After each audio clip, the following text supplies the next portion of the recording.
మా latest videos కోసం మా ఈ తెలుగు న్యూస్ ఛానల్ సబ్స్క్రైబ్ చేసి గంట సింబల్ యాక్టివేట్ చేసుకోండి. రేపు పాడ్యమి బుధవారం. గుమ్మం పక్కన ఈ ఆకును పెట్టండి, చాలు అద్భుతం జరుగుతుంది. వద్దన్నా డబ్బు వస్తుంది. మీకు పట్టిన పీడలు, దరిద్రాలు ఖచ్చితంగా తొలగిపోతాయి. తరతరాలకు తరగని అదృష్టము, ఐశ్వర్యము కలిసి వస్తాయి. కాబట్టి బుధవారం రోజు అందరూ ఈ పరిహారాన్ని ఆచరించండి. ఎవరైతే అప్పుల బాధలు ఉన్నాయి, అప్పులు తీరటం లేదు అని బాధపడుతూ ఉంటారో వారు ఈ పరిహారం చేసుకుంటే చాలా చక్కటి ఫలితాలు వస్తాయి. ఈ పరిహారాన్ని పరిపూర్ణ నమ్మకంతో చేసుకుంటే అద్భుత ఫలితాలు వస్తాయి. మానవ జీవితంలో వచ్చే కష్టాలన్నీ కూడా పోతాయి. మీ జీవితం అద్భుతంగా మారిపోతుంది. అన్ని రకాల కష్టాలు పోతాయి. మరి ఇంతకీ బుధవారం రోజు గుమ్మం పక్కన ఏ ఆకును పెట్టాలి అనే విషయాన్ని ఇప్పుడు మనం ఈ వీడియోలో వివరంగా తెలుసుకుందాం. అంతకన్నా ముందు గోత్ర కథను విందాం. ఫ్రెండ్స్, గాడిద చెప్పిన ఈ మాటలను వినే ముందు ఈ వీడియోకి ఒక లైక్ కొట్టడం మర్చిపోవద్దు. అదేవిధంగా మా ఛానల్ని కూడా సబ్స్క్రైబ్ చేసుకొని మాకు సపోర్ట్ చేయండి. ఎందుకంటే మాకు మీ సపోర్ట్ చాలా అవసరం. ఇక వీడియోలోకి వస్తే, ఒకసారి ఒక గాడిద మరణించింది. ఆ తరువాత ఆ గాడిద యమధర్మరాజును చేరుకుంది. అప్పుడు యమధర్మరాజు గాడిదతో, ఓ గాడిద, నువ్వు గాడిదలాగా పుట్టి కూడా ఎప్పుడూ ఎవరిని బాధ పెట్టలేదు. ఎంతో కష్టపడ్డావు. నీ యజమానికి విశ్వాసంగా ఉన్నావు. ఇంత విశ్వాసాన్ని మనుషులు కూడా చూపించలేరు. నువ్వు చేసిన పనులకు నేనెంతో సంతోషిస్తున్నాను. ఎవరైతే విశ్వాసంతో, నీతి నిజాయితీలతో ఉంటారో వారు నాకు చాలా ప్రియమైన వారు అవుతారు. నేను నీకు ఇంకొక అవకాశం ఇవ్వాలనుకుంటున్నాను. నేనిప్పుడు జన్మలలో సర్వశ్రేష్టమైన మనిషి జన్మను నీకు ప్రసాదిస్తున్నాను. వెళ్ళు, భూలోకానికి వెళ్ళి భూలోకంలో ఉన్న ఆనందాలను అనుభవించు అని యమధర్మరాజు అన్నాడు. ఆ మాటలు విన్న గాడిద ముఖంలో కొంచెం కూడా సంతోషం కనిపించలేదు.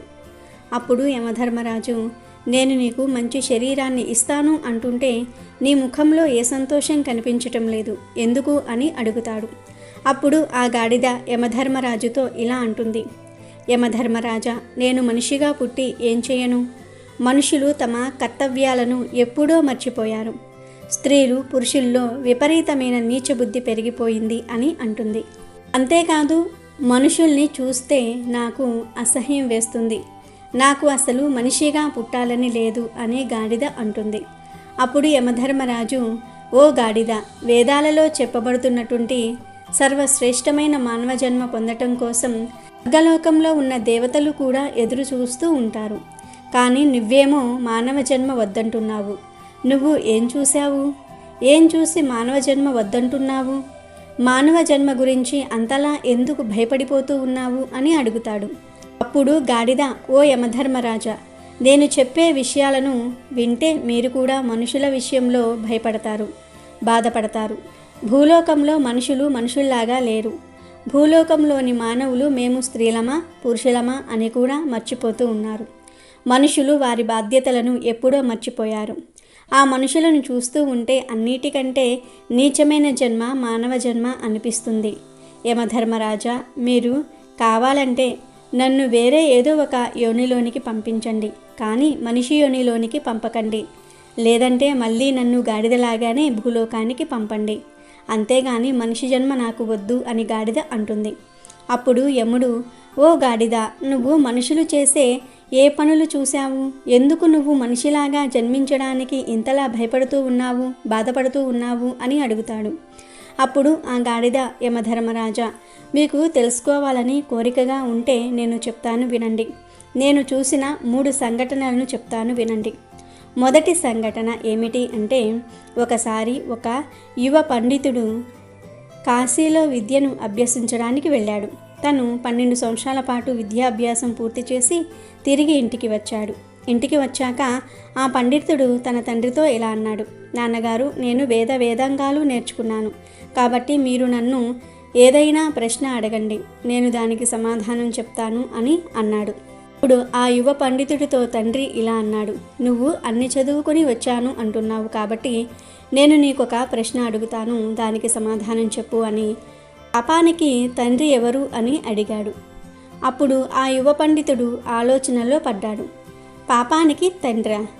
ఈ విషయాన్ని నేను ఏ పుస్తకంలోనూ చదవలేదు. అసలు ఈ విషయం ఏ పుస్తకంలోనూ లేదు అని ఆలోచనలో పడ్డాడు. ఎలా అయినా సరే ఈ విషయం తెలుసుకోవడానికి రాత్రంతా అనేక పుస్తకాలు చదివాడు. కానీ ఎన్ని పుస్తకాలు చదివినా సమాధానం దొరకలేదు.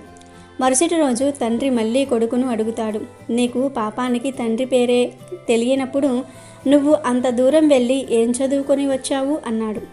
తండ్రి మాటలు విన్న యువ పండితుడు, మీరు ఏమీ చింతించకండి, నేను ఎలా అయినా పాపానికి తండ్రి పేరేమిటో తెలుసుకుని వస్తానని మళ్ళీ ఆ యువ పండితుడు కాశీకి బయలుదేరాడు. దారిలో అతనికి దాహం వేసింది. అక్కడే అతనికి ఒక ఇల్లు కనిపించింది. ఆ యువ పండితుడు ఆ ఇంటి దగ్గరకు వెళ్ళి ఆ ఇంట్లో ఉన్న స్త్రీతో, అమ్మా, నేను చాలా దూరం నుండి వస్తూ ఉన్నాను, నాకు దాహంగా ఉంది, కొంచెం మంచినీళ్ళు ఇవ్వండి అన్నాడు. అప్పుడు ఆ స్త్రీ అతనికి కొన్ని నీళ్లు ఇచ్చింది. ఆ యువ పండితుడు ఆ మంచినీళ్లు త్రాగిన తర్వాత, ఇది ఎవరి ఇల్లు, మీరు ఎవరు అని అడిగాడు. అప్పుడు ఆ స్త్రీ, మీరు ఈ నీళ్లు తాక్కముందే ఆ ప్రశ్న అడిగి ఉండాల్సింది, ఇప్పుడు ఎందుకు అడుగుతున్నారు? కానీ అడుగుతున్నారు కనుక చెప్తున్నాను, ఈ ఇల్లు ఒక వేశ్యది, నేను ఒక వేశ్యను అని అంది. అది విన్న యువ పండితుడు, అయ్యో, నేను ఎంత పెద్ద అపరాధం చేశాను, నేను ఒక వేశ్య ఇంట్లోని నీళ్లు త్రాగాను, నేను పాపానికి తండ్రి పేరు వెతుక్కుంటూ వచ్చి నేను ఇంకా పాపాత్ముడిని అయ్యాను అనుకుంటూ ఉండగానే ఆ వేశ్య ఇలా అంటుంది, ఇంతకీ మీరు ఎవరు, ఎక్కడికి వెళ్తున్నారు అని అడిగింది. దానికి ఆ పండితుడు మొత్తం విషయమంతా కూడా ఆ వేశ్యతో చెప్పి, నేను పాపానికి తండ్రి పేరు తెలుసుకోవడానికి కాశీకి వెళ్తున్నాను అన్నాడు. అప్పుడు ఆ వేశ్య, ఇతను 12 సంవత్సరాలు కాశీలో చదువుకొని వచ్చారు, అయినా కూడా పాపానికి తండ్రి పేరు ఏమిటో తెలియదు, ఇప్పుడు మళ్ళీ కాశీకి వెళ్తే మాత్రం పాపానికి తండ్రి పేరు ఎలా తెలిసిపోతుంది అని మనసులో అనుకుంటుంది. ఈ పండితుడు ఎలాగో నా దగ్గరకు వచ్చాడు కాబట్టి ఆ సమాధానం ఏమిటో నేను ఇతనికి చెప్తే సరిపోతుంది కదా అని ఆలోచించి ఆ వేశ్య ఆ పండితుడితో, మహాత్మా, నీకు పాపానికి తండ్రి పేరు తెలుసుకోవాలని ఉన్నట్లయితే మీరు కాశీకి వెళ్ళవలసిన అవసరం లేదు, పాపానికి తండ్రి పేరు నేనే నీకు చెప్తాను అని అంది. అప్పుడు ఆ పండితుడు, నువ్వు నాకు ఆ పేరు చెప్పావంటే నేను అంత దూరం వెళ్ళవలసిన పని ఉండదు, అదేదో త్వరగా చెప్పు అంటాడు. అప్పుడు ఆ వేశ్య, ఓ మహాత్మా, నేను మీకు ఆ పేరు చెప్తానులే కానీ మీరు చాలా నీరసంగా ఉన్నారు, మీరు చాలా దూరం నుండి నడిచి వచ్చారు, అందువలన మీరు కాసేపు ఇక్కడ విశ్రాంతి తీసుకోండి, ఆలోగా నేను మీకు భోజనం సిద్ధం చేస్తాను, మీరు భోజనం చేసిన తర్వాత మీకు ఆ సమాధానం చెప్తాను అంది. అప్పుడు ఆ పండితుడు, నేను మీ ఇంట్లో ఎలా భోజనం చేస్తాను, నువ్వు ఒక వేశ్యవి, నేనిక్కడ భోజనం చేయలేను, అసలు ఇక్కడ మంచినీళ్ళు త్రాగినందుకే నేను ప్రాయశ్చిత్తాన్ని చేసుకోవాలి అన్నాడు. ఆ మాటలు విన్న స్త్రీ, నేను మీకు బియ్యం, పప్పు, నెయ్యి, కూరగాయలు అన్నీ ఇస్తాను, మీరు స్వయంగా భోజనాన్ని తయారు చేసుకుని తినండి అని చెప్పింది.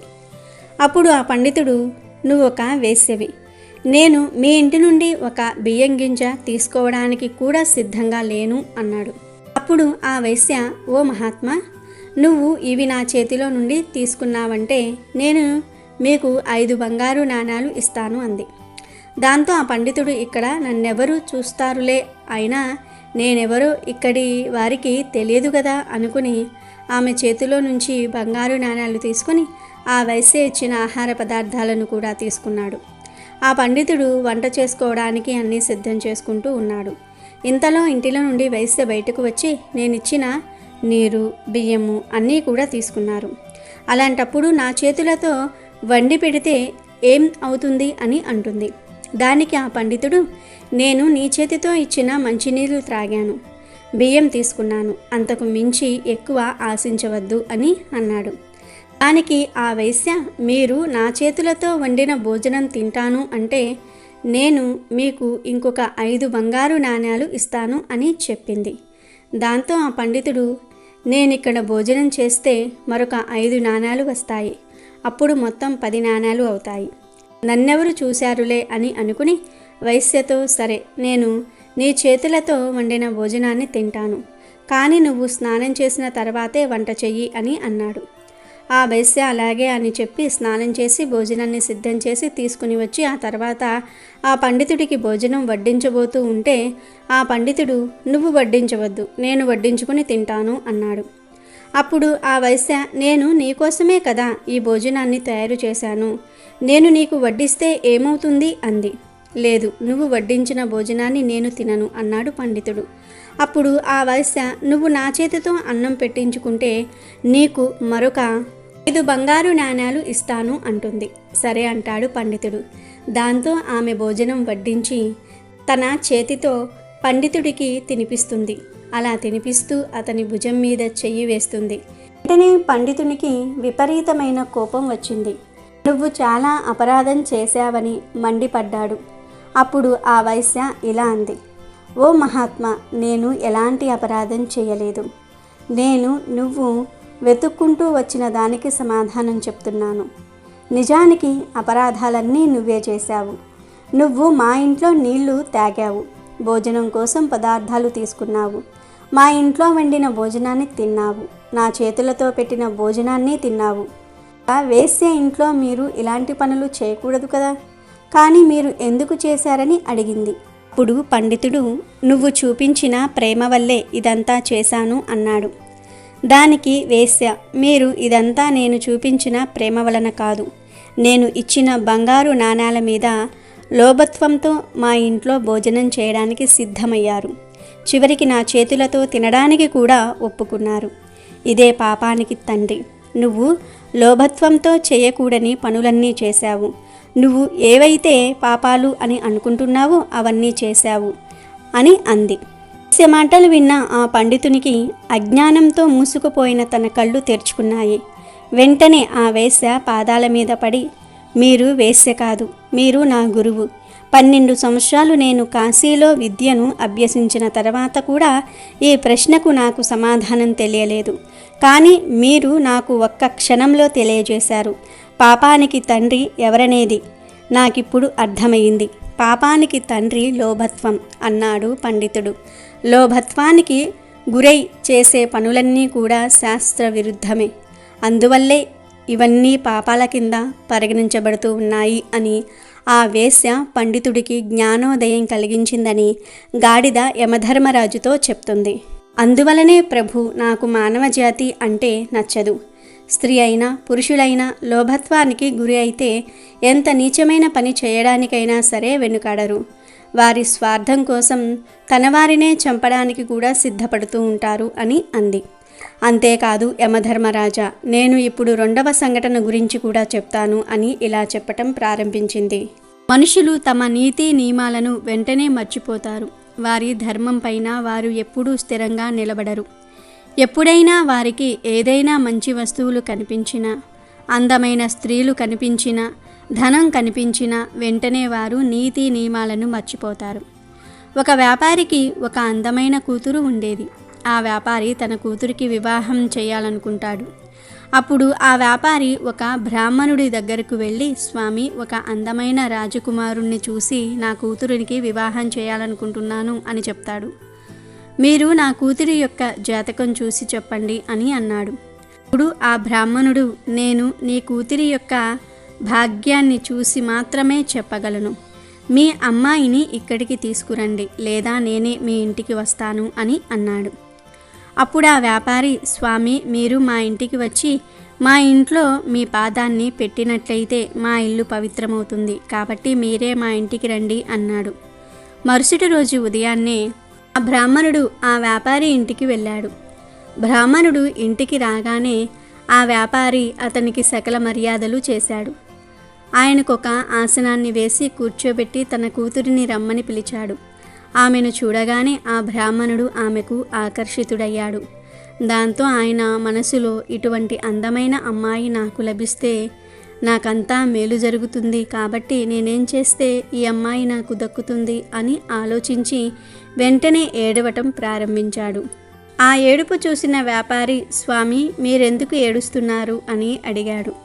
అప్పుడు ఆ బ్రాహ్మణుడు వ్యాపారిని పక్కకు తీసుకుని వెళ్ళి, నీ కూతురి జాతకం చూసి నేను ఏడుస్తున్నాను. ఈ రేఖలు ఎలా ఉన్నాయంటే ఈ కన్య మీ వంశాన్ని నాశనం చేస్తుంది. ఈమె ఏ ఇంట్లో అడుగు పెడుతుందో ఆ ఇల్లు సర్వనాశనమవుతుంది అని అన్నాడు. ఆ మాటలు విన్న వ్యాపారి చాలా కంగారు పడ్డాడు. స్వామి, దానికి ఎటువంటి పరిహారం లేదా నా వంశం నాశనం అవ్వకుండా ఉండడానికి నేను ఏం చేయాలి అని అడిగాడు. దానికి ఆ బ్రాహ్మణుడు, నువ్వు నీ కూతుర్ని ఒక పెట్టెలో పెట్టి సాయంత్రం నదిలో వదిలివెయ్యి. అలాగే ఆ పెట్టె పైన ఒక దీపం వెలిగించు. దానివల్ల మీ కులం రక్షింపబడుతుందని చెప్పి ఆ బ్రాహ్మణుడు అక్కడి నుండి వెళ్ళిపోయాడు. ఆ బ్రాహ్మణుడు ఎందుకలా చెప్పాడంటే, ఖచ్చితంగా ఆ వ్యాపారి తన కూతుర్ని నదిలో వదిలేస్తాడు. అప్పుడు ఆ పెట్టెను తాను తెచ్చుకొని అందులోని ఆ అందమైన అమ్మాయిని విడిపించానంటే ఆ కన్య నా సొంతమవుతుంది అని అనుకున్నాడు. ఇక వెంటనే ఆ బ్రాహ్మణుడు నగరానికి దగ్గరలో ఉన్న నది ఒడ్డుకు ముందుగానే వెళ్ళి కూర్చున్నాడు. మరో పక్క ఆ వ్యాపారి చాలా బాధపడుతూ తన కూతుర్ని బ్రాహ్మణుడు చెప్పిన విధంగా ఒక పెట్టెలో పెట్టి దానిపై ఒక దీపం ఉంచి నదిలో వదిలేశాడు. ఆ పెట్టె ఆ నీళ్ళల్లో తేలుతూ వెళ్తుంది. ఆ బ్రాహ్మణుడు తన 4 శిష్యులను తీసుకుని వెళ్ళి, ఆ నదిలో ఒక పెట్టె వస్తుంది, ఆ పెట్టెను తనకు తెచ్చి ఇవ్వమన్నాడు. ఆ వ్యాపారి తన కూతుర్ని నీటిలో వదిలి వెళ్ళిపోయాడు. కానీ అక్కడ ఏం జరిగింది అంటే, ఒక రాజకుమారుడు గుర్రంపై ఆ నది ఒడ్డుకు వేటకు వచ్చాడు. రాజకుమారుడి గుర్రానికి చాలా దాహం వేయటంతో రాజకుమారుడు ఆ నది నీళ్లు కోసం వెళ్ళాడు. అనుకోకుండా ఆ రాజకుమారుడి యొక్క దృష్టి ఆ పెట్టెపై పడింది. రాజకుమారుడు తన సైనికులతో ఆ పెట్టెను తీయించాడు. రాజకుమారుడు పెట్టె తలుపులు తీసి చూడగానే అందులో చాలా అందమైన అమ్మాయి ఉంది. రాజకుమారుడు ఆ అమ్మాయిని చూడగానే ఆ అమ్మాయి పట్ల ఆకర్షితుడయ్యాడు. రాజకుమారుడు వెంటనే ఆమెను భార్యగా చేసుకున్నాడు. ఆ తర్వాత రాజకుమారుడు అందులో ఒక అడవి పందిని పెట్టి మళ్ళీ దీపాన్ని అలాగే వెలిగించి ఆ పెట్టెను నదిలో వదిలివేశాడు. ఆ పెట్టె కొంచెం దూరం వెళ్ళగానే ఆ బ్రాహ్మణుడు తన శిష్యుల సహాయంతో ఆ పెట్టెను బయటకు తీయించాడు. ఆ పెట్టెను తీసుకొని తన కుటీరంలో పెట్టమని చెప్పాడు. ఆ పెట్టె పెట్టిన తర్వాత బయట మంచి గొల్లాలను పెట్టమని చెప్పాడు. తను ఎన్ని కేకలు వేసినా కూడా ఆ గొల్లాన్ని తీయకండి అని చెప్పాడు. నేను కానీ ఇంకెవరైనా మాటలు వినిపించినా కూడా మీరు ఎట్టి పరిస్థితుల్లోనూ కూడా గొల్లెం తీయవద్దు అని చెప్పి తను లోపలకు వెళ్ళి పెట్టెను తీశాడు. అంతే, అందులో నుంచి ఒక అడవి పంది బయటకు వచ్చింది. వెంటనే ఆ బ్రాహ్మణుడు బాగా అరవటం ప్రారంభించాడు. తలుపులు తీయమని శిష్యులను బ్రతిమిలాడారు. కానీ ఎవ్వరూ తలుపులు తీయలేదు. చివరికి అడవి పంది బ్రాహ్మణుడిని చంపివేసింది. కాసేపటికి ఎటువంటి శబ్దాలు వినపడకపోవటంతో బయట ఉన్న శిష్యులు తలుపు తీసి చూసేసరికి గురువు చనిపోయి ఉన్నాడు. ఆ పంది కూడా అక్కడి నుండి పారిపోయింది. వేదాంగాలు అభ్యసించిన ఆ బ్రాహ్మణుడు తన నీతి నియమాలను మర్చిపోయి కామానికి లోనయ్యి చెడు చేయడానికి ప్రయత్నించాడు. నమ్మి వచ్చిన వాడినే మోసం చేయాలని చూశాడు. చివరికి తన మరణానికి తానే కారణం అయ్యాడు. అందుకే యమధర్మరాజా, ఇలాంటి నీచమానవ శరీరాన్ని ధరించడానికి నాకు అస్సలు ఇష్టం లేదు అని గాడిద చెప్పింది. అప్పుడు యమధర్మరాజు, నువ్వు చెప్పిందంతా సత్యమే. మానవులు ఎవరి మీద కూడా నమ్మకం ఉంచుకోలేకపోతూ ఉన్నారు. ఎవరు ఏ విధంగా నీతిని మర్చిపోతూ ఉన్నారో అర్థం కావటం లేదు. మనుషులు తప్ప మిగతా అన్ని జీవులు ప్రకృతి యొక్క నియమాలను పాటిస్తూ ఉన్నాయి. కేవలం మనుషులు మాత్రమే నీతి నియమాలను మర్చిపోతూ ఉన్నారు. ఎవరిపైన ఎవరూ కూడా విశ్వాసాన్ని చూపించలేకపోతూ ఉన్నారు అని అన్నాడు యమధర్మరాజు. ఆ తర్వాత గాడిద యమధర్మరాజుతో, మీకు నేను ఇప్పుడు 3వ కథ కూడా చెప్తాను, వినండి. ప్రపంచంలో మనుషులు ఎంత నీచంగా ఉన్నారంటే, ఒక రాజు వేట కోసం అడవికి వెళ్ళాడు. అప్పుడు అతనికి చాలా దాహం వేసింది. ఇటు అటు చూడగా ఒక పొలంలో పనిచేసుకుంటున్న రైతు కనిపించాడు. ఆ రైతు దగ్గరకు వెళ్ళి, నాకు చాలా దాహంగా ఉంది, కాస్త నీళ్లు ఇవ్వండి అని అడిగాడు. కానీ ఆ రైతు దగ్గర కూడా మంచి నీళ్లు లేవు. కానీ ఆ రైతు తన పొలంలో పుచ్చకాయలను పండిస్తూ ఉన్నాడు. వెంటనే ఒక పుచ్చకాయను కోసి ఆ రాజుకు ఇచ్చాడు. రాజు ఆ పుచ్చకాయలోని రసాన్ని అంతా కూడా తాగి తన దాహాన్ని తీర్చుకున్నాడు. ఆ తర్వాత ఆ రైతుతో రాజు ఇలా అంటాడు, నువ్వు ఎంత పన్ను చెల్లిస్తూ ఉన్నావు అని అడిగాడు. అప్పుడు ఆ రైతు, మహారాజా, నేను 1 రూపాయిని పన్నుగా చెల్లిస్తూ ఉన్నాను అని చెప్పాడు. అది విన్న రాజు వెంటనే, ఇంత పెద్ద పంట పండించి కేవలం 1 రూపాయి మాత్రమే పన్నుగా చెల్లిస్తూ ఉన్నావా అన్నాడు. రాజు వెంటనే మంత్రిని పిలిపించి, ఈ రోజు నుండి రైతులకు పన్నులు పెంచండి అని చెప్తున్నాడు. ఒకరోజు మళ్ళీ ఆ రాజు వేటకు వెళ్ళాడు. మళ్ళీ ఆ రాజుకు దాహం వేసింది. మళ్ళీ రాజుగారు అదే రైతును త్రాగడానికి నీళ్లు అడిగాడు. ఆ రోజు కూడా రైతు ఒక పెద్ద పుచ్చకాయను కోసి ఆ రాజుకు ఇచ్చాడు. కానీ ఆ రోజు ఆ పుచ్చకాయ నుండి ఎక్కువ రసం రాలేదు. వెంటనే రాజుగారికి ఇంకొక పుచ్చకాయ ఇవ్వమని మంత్రి చెప్పాడు. ఆ పుచ్చకాయలో ఉన్న రసం కూడా తాగాడు. కానీ అందులో నుంచి కూడా ఎక్కువ రసం రాలేదు. ఇలా 4-5 పుచ్చకాయలలోని రసాన్ని తాగినా కూడా ఆ రాజు యొక్క దాహం తీరలేదు. అప్పుడు ఆ రాజు, ఇదేంటి, ఎన్ని పుచ్చకాయలు తిన్నా నా దాహం ఎందుకని తీరటం లేదు? కానీ ఆ రోజు ఒక్కటే పుచ్చకాయ నా దాహాన్ని తీర్చిందని మంత్రితో అన్నాడు. అప్పుడు మంత్రి, మహారాజా, పుచ్చకాయలలో రసం ఎండిపోయింది. ఎందుకంటే మీరు పుచ్చకాయలలోని రసాన్ని చూసి రైతులపై పన్ను భారాన్ని పెంచారు. అక్కడ మీ వక్రబుద్ధి చూపించారు. మీరు చేసిన ఈ పనికి భూదేవి ఆ పళ్ళల్లోని రసాన్ని తనలో దాచుకుంది. అందుకే ఎప్పుడూ కూడా బాధ్యతతో వ్యవహరించాలి, బాధ్యతాయుతంగా ఉండాలి. మన చెడు ఆలోచనలు ఎదుటి వాళ్లను కూడా చెడుగా మారుస్తాయి.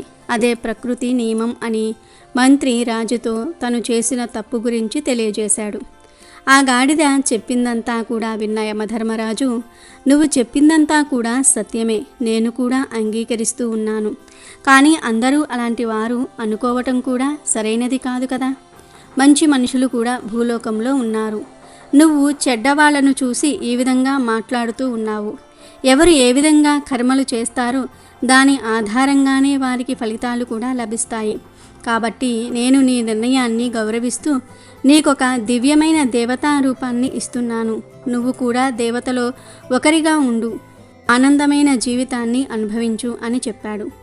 అప్పుడు ఆ గాడిద ఒక దివ్యమైన దేవత రూపం తీసుకుని స్వర్గలోకానికి వెళ్ళిపోయింది. ఇక వీడియోలోకి వస్తే, మన సాంప్రదాయంలో గుమ్మానికి ఎంతో ప్రాధాన్యత ఉంది. భారతదేశంలో ఏ ఇంటికి వెళ్ళినా గుమ్మం ఉంటుంది. గుమ్మం లేకుండా ఇల్లు కట్టరు. అయితే ఈ గుమ్మం పక్కన బుధవారం రోజు ఒక ఆకును పెడితే చాలు వద్దన్న ధనం వస్తుంది అని పెద్దలు చెప్తూ ఉన్నారు. మరి ఆ ఆకు ఏమిటి అంటే మందార ఆకు. అవును, బుధవారం రోజు చక్కగా ఒక పెద్ద సైజు మందార ఆకు తెచ్చుకుని దాని మీద పసుపుతో స్వస్తిక్ గుర్తును వేయండి. తర్వాత ఈ మందార ఆకును మీ మెయిన్ డోర్ గుమ్మానికి కుడివైపున పెట్టండి. ఆ తర్వాత ఈ ఆకు మీద పట్టినంత గల్లులుప్పు వేయండి. అలా గల్లులుప్పు వేయటం వలన మీ ఇంట్లోకి ఎటువంటి నెగిటివ్ ఎనర్జీ, దుష్ట శక్తులు రాకుండా ఉంటాయి. ఉప్పుకు చాలా శక్తులు ఉన్నాయి. మన జీవితాన్ని అద్భుతంగా మార్చగలిగే శక్తి ఉప్పుకు ఉంది గనుక మందార ఆకును తెచ్చుకొని దాని మీద స్వస్తిక్ గుర్తుని వేసి ఆ ఆకు మీద పట్టినంత గల్లులుప్పుని వేసి గుమ్మం పక్కన పెట్టండి. బుధవారం రోజు ఇలా పెడితే లక్ష్మీదేవి అనుగ్రహం లభిస్తుంది. గణపతి అనుగ్రహంతో మీకు ఉండే కష్టాలు, సమస్యలు, అప్పుల బాధలు అన్నీ కూడా పోతాయి. ఇలా పెట్టిన మందార ఆకును, ఉప్పును 24 గంటల తర్వాత తీసేసి మురికి కాలువలలో పడవేయాలి. ఇలా ఈ చిన్న పరిహారం చేసుకోవటం వలన చాలా అద్భుతమైన ఫలితాలు వస్తాయి. ధనలాభం కలుగుతుంది, వద్దన్న ధనం వస్తుంది. కాబట్టి మీరు కూడా బుధవారం రోజున గుమ్మం పక్కన మందార ఆకును పెట్టి ఇప్పుడు మనం చెప్పుకున్న విధంగా చేసి శుభ ఫలితాలను పొందండి. వీడియో నచ్చితే లైక్ చేయండి, షేర్ చేయండి, బట్ సబ్స్క్రైబ్ చేసుకోవడం మర్చిపోవద్దు.